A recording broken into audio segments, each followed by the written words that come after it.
Good morning students. तो अभी तक हम एनवायरनमेंट यानी कि पर्यावरण पढ़ रहे हैं और उसमें हमने इसका मैंने बताया था कि इसको 4 भागों में बांट दिया गया है, डिवाइड किया गया है। जैसे कि हमने एयर पोल्यूशन और वाटर पोल्यूशन देखा है, उसके इफ़ेक्ट्स देखे हैं और उसको कंट्रोल किस तरह से किए जा सकते हैं, उसके क्या तरीके हैं वो मैंने बताए हैं। अब उसका थर्ड पार्ट जो है सॉइल पॉल्यूशन, वो हम देखेंगे आज। सॉइल पॉल्यूशन इसका मतलब है मृदा प्रदूषण, यानी कि जो मिट्टी से मिट्टी से होने वाले जो प्रदूषण होते हैं, किस तरह से होते हैं, ये हम देखेंगे कि क्या है सॉइल पॉल्यूशन। पहले हम देखेंगे कि क्या है। Soil pollution can be defined as change in the physical, chemical and biological nature of soil to the extent that it has a harmful effects on human beings and other living beings. Soil becomes polluted when wastes from factories in the form of chemicals and metals are not disposed of properly. Some chemicals can make the soil totally unfertile. इसका मतलब है मृदा प्रदूषण का तात्पर्य उस होने वाले भौतिक, रासायनिक तथा जैविक परिवर्तन से है जिनका मनुष्य और अन्य जीवों पर हानिकारक प्रभाव पड़ता है।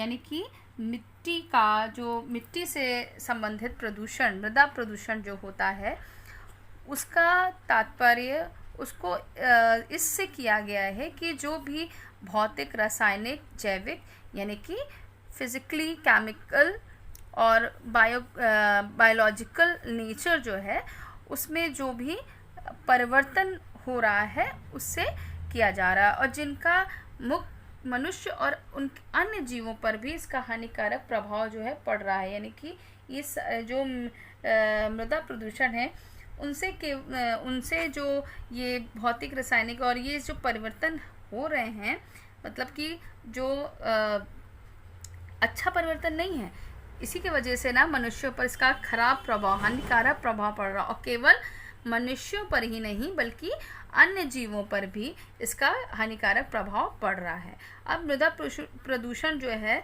तब होती है जब उसमें फैक्ट्री के अपशिष्ट के रूप में रसायन और धातुओं को फेंका जाता है। मैंने बताया था ना, जो भी फैक्ट्री से और इससे जो भी लिक्विड फॉर्म में जो गंदगी निकलती है और वो क्या होती है, चाहे वो पानी में मिल जाए, चाहे वो मिट्टी में मिल जाए, हाँ, चाहे वो ज़मीन के किसी भी उसमें हिस्से में चली जाती है, तो वो एक लिक्विड फॉर्म होता है और उससे क्या होता है, नुकसान देता है ना, वो हानिकारक प्रभाव डालती हैगी। तो उससे केवल इंसान ही नहीं बल्कि हर एक जन पर इस पर हानिकारक यानी कि उससे नुकसान पहुंचाती हैगी। ठीक है। फिर कुछ रसायन तो भूमि पर पूरी तरह से बंजर बना देते हैं। कुछ ऐसे भी लिक्विड या कुछ ऐसे भी हानिकारक लिक्विड फॉर्म में निकलते हैं जो कि ज़मीन को, भूमि को पूरी तरह से बंजर बना देते हैं। बंजर मतलब कि बंजर ज़मीन आप जानते हो ना कि कोई भी चीज़ उसमें फलती नहीं है। अगर खेत देखा गया है, जो भी ज़मीनें होती हैं खेतों में, उसमें कोई भी बीज अगर बो देते हैं तो तुरंत कुछ समय के बाद उसमें जब मिट्टी, पानी पड़ता है तो क्या कहता है, वो उगने लगता है ना, फसल उगने लग जाती है। पर हम जब क्या देखते हैं, अगर कोई ऐसी ज़मीन है जो एकदम उसमें कितना भी बीज डाला जा रहा है, पानी डाला जा रहा है, कितना भी उसको सींचा जा रहा है, मगर क्या हो रहा है, वो चीज़ उग नहीं रहा, फसल उग नहीं रही, तो उस ज़मीन को क्या मान लिया जाता है कि वो ज़मीन एकदम बंजर हो चुकी है। अब उसमें कोई भी काम की वो नहीं है, कोई भी चीज़ उसमें उगाया जाए वो उगेगा नहीं, कोई भी काम उसमें किया जाए, कोई भी कृषि की जाए, खेती की जाए, वो उसमें कुछ भी काम का नहीं होगी वो ज़मीन। तो बताया गया है कि जो मिट्टी से जो पॉल्यूशन फैलता, सॉइल पॉल्यूशन जो होता है, वो कभी कभी ये फैक्ट्री से निकलने वाले लिक्विड जो होते हैं उनसे इस तरह से बढ़ जाता है कि मिट्टी में और भूमि में इस तरह से मिल जाता है कि वहाँ की जो भूमि होती है वो पूरी तरह से क्या हो जाती है, बंजर हो जाती है ना। यानी कि वो ज़मीन जो होती है फिर वो किसी काम की नहीं रह जाती हैगी।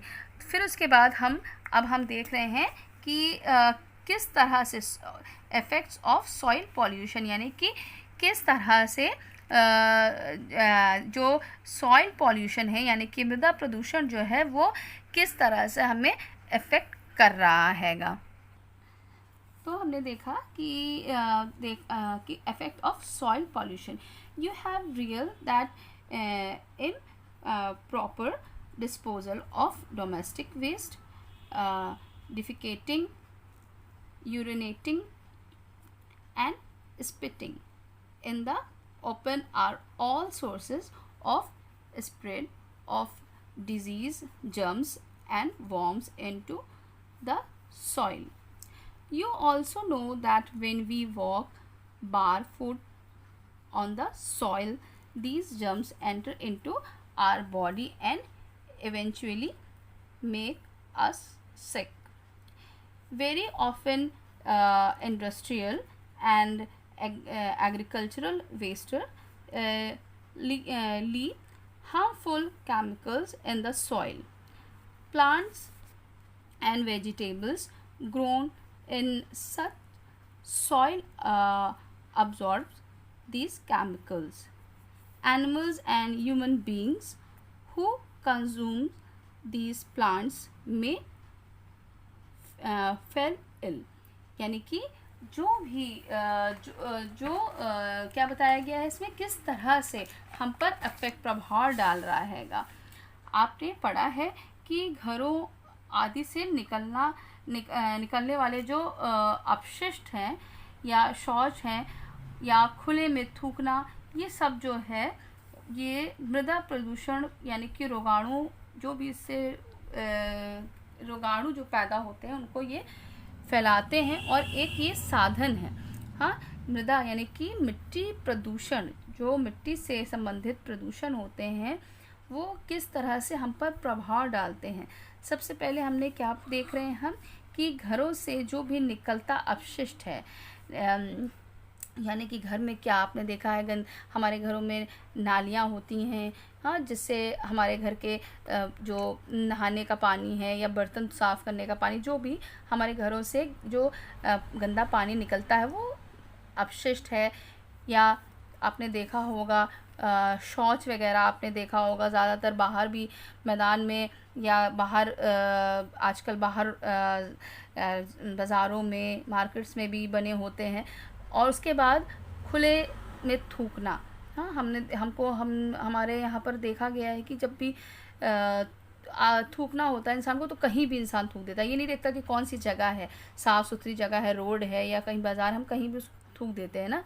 तो मगर हमको ये नहीं समझ में आता है कि उसमें कितने जर्म्स होते हैं, इसमें कितने रोगाणु होते हैंगे जो हमारे अपने थ्रू यानी कि हमारे घरों के थ्रू या शौच या थूकने के, ये सब के ज़रिए से क्या होते हैं वो मिट्टी में फैल जाते हैं और जिससे कि क्या होता है हमें ही इफ़ेक्ट करते हैं, फिर हमें ही वो प्रभाव डालते हैं, नुकसान पहुंचाते हैं।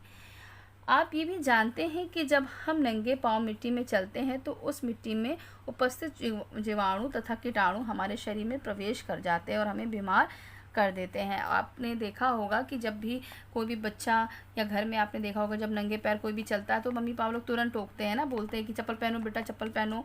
क्यों कहा जाता है? एक तो इसलिए कहा जाता है कि पैर गंदा ना हो।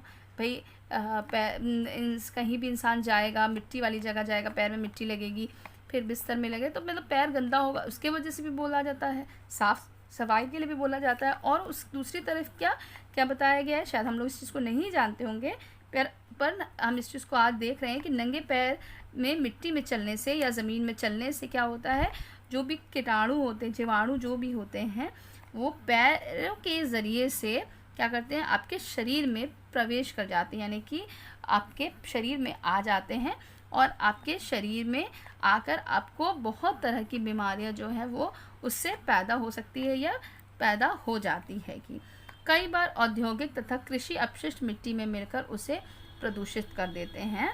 कई बार ऐसे भी देखा गया है कि कृषि से या कोई भी जो औद्योगिक से संबंधित जो भी काम होते हैं उनमें जो भी अपशिष्ट यानी कि जो भी गंदे का वो होते हैं मिट्टी में क्या करते हैं वो मिल जाते हैं और उससे क्या करते हैं प्रदूषण कर देते हैं, प्रदूषित करते हैं।